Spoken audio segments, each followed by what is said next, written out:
dhagaystayaal ari iyo iskimba reer miyiga Soomaalidu xoolaha uu dhaqdo iyo siday u kala jecel yihiin markaynu u fiilsanno waxa inoo soo baxaya dhadigoodka iyo laboodka inay dhadigoodka door bidaan waxay jecel yihiin hashu inay nirig dhasho intay qurbac dhali lahayd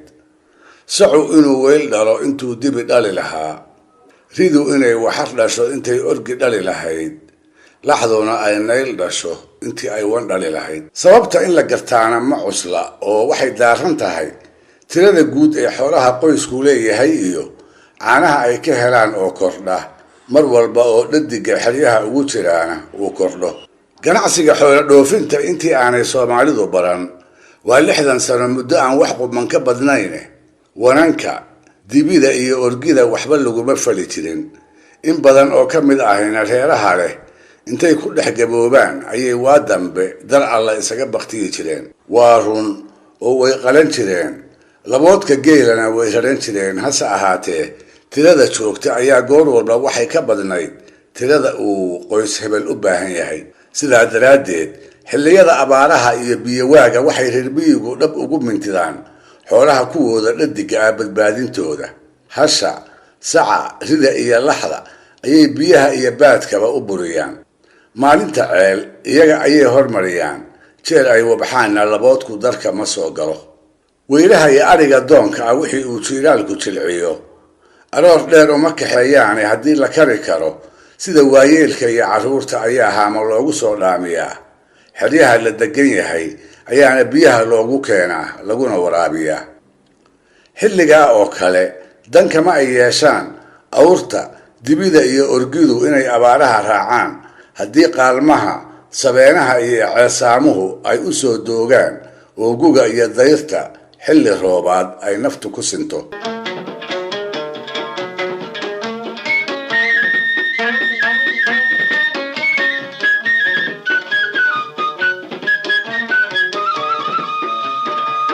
haddii aynu dhab ugu fiirsanno arrinta ku saabsan reer miyiga Soomaalidu sida ay xoolahooda u kala jecel yihiin waxaa mudan inaynu xusuusanno mahmaahdii ahayd dibiga doolood dhagihiisu wax sanbay maqlaan indhihiisu sama arkaan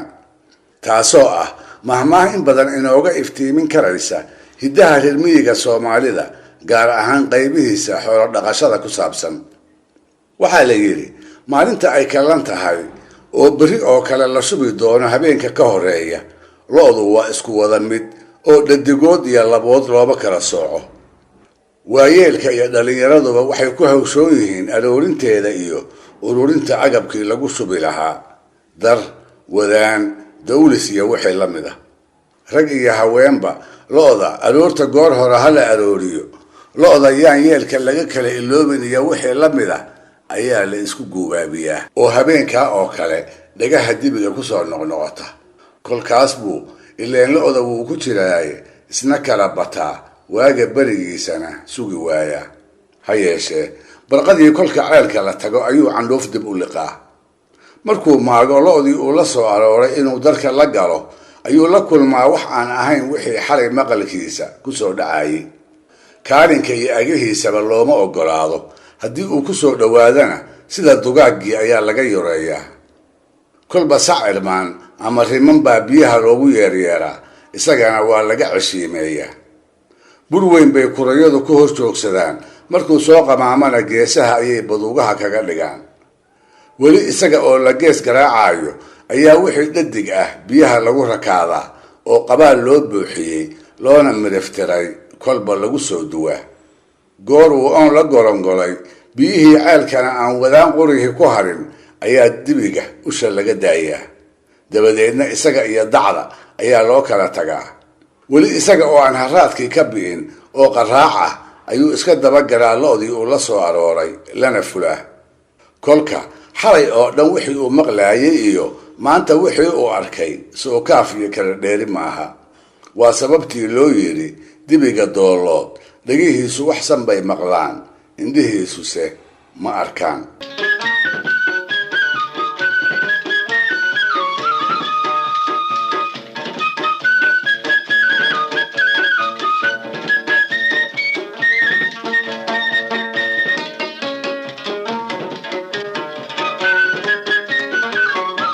mahmaahdaas dibiga doolood ayaa 1947 waxaa gabay dheer oo uu tiriyey ku darsaday allah u naxariistay gabyaagii caanka ahaa ee la oran jiray cabdulqaadir xirsi siyaad oo yamyam ku magac dheeraa.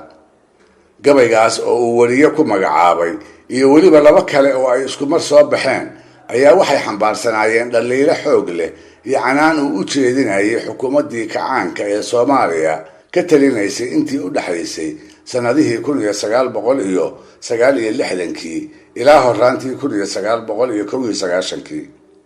qayb gabayga ka mid ah ayaa isaga oo ku hadlaya magaca bulshooyinka Soomaaliyeed waxa uu gabyaagu kaga cawday ballanqaadyadii quruxda iyo faraha badnaa ee madaxda dalku ay ummadda dhagaha ugu sugi jirtay ha yeeshee aan sida loo sheego uu wada hirgeli jirin. haddaba dibigii doolood ama dibigii wardheer isaga oo dadweynaha ku masaynaya ayaa yamyam qayb ka mid ah gabaygiisii waxa uu ku yiri: dibigii wardheer wuu maqlaa weli wanaagiye, waxyeelada darkana wuu arkaa tan iyo waaqiise, weylaha loodii uma dihno waa allow maqane, waxaruhu mareegtii qabkay kula dhex waasheene, faras wagaradkiisii go-aan weli ku joognaaye, gogashii wiriiriga badnayd waa ku hurudnaaye, daaraha werweraya iyo dhulkaa quruxda loo weelay, haddii aanay dad weheshado lahayn waa wax kumataale sacabkaan idiin wada tunnay, yaad weliya moodeene in weglada barkeed naga dhab yahay baraan isweydiino.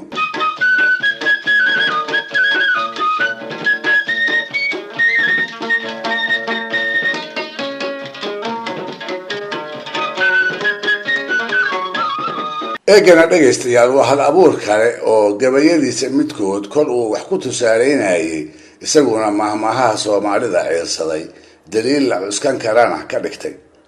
bal aan eegno mahmaahdii ahayd khayr wax kaama dhibee shar u tooghay oo ah tu wax inooga iftiiminaysa bulshadii hore ee Soomaalidu dhiiladii joogtada ahayd ee ay ku noolaan jirtay. waa mahmaah masawir cad inaga siinaysa dhaqan colaadeedkii si walba bulshada ugu dhex fiday iyo falsafadii ka abuurantay ee ay ila tahay waayadan inaga noolna inay wuxuun inaga dhaxalsiiyeen. waa falsafada inagu guwaabinaysa kala shakigu inuu gar yahay, qof walboo kalena uu col kuu yahay ilaa uu caddeeyo inaanu kuu ahayn. fariinta ay mahmaahdu xambaarsan tahay sida laga garan karo, ruux waliba waa inuu waran la yuurur ahaadaa, isaga oo rikaabku jooga waa in waagu u baryaa,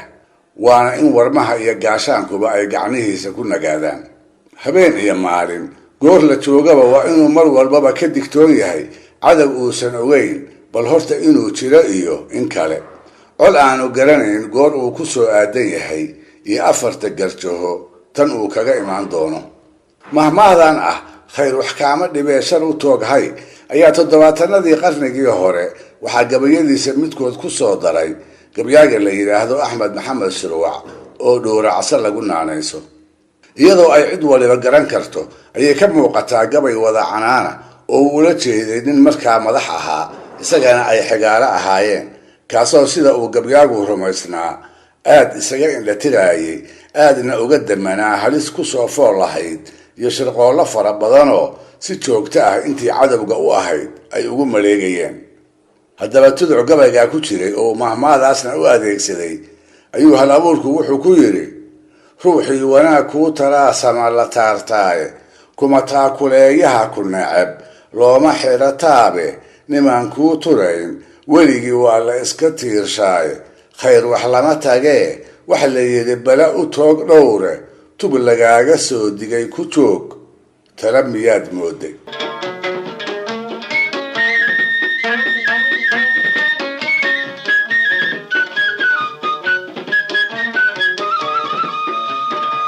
dhegaystayaal, barnaamijkii dhaqanka iyo hidduhu maanta halkaa inoo joogo. waa inoo toddobaadka soo socda iyo ku lamid ah hadduu eebba idmo.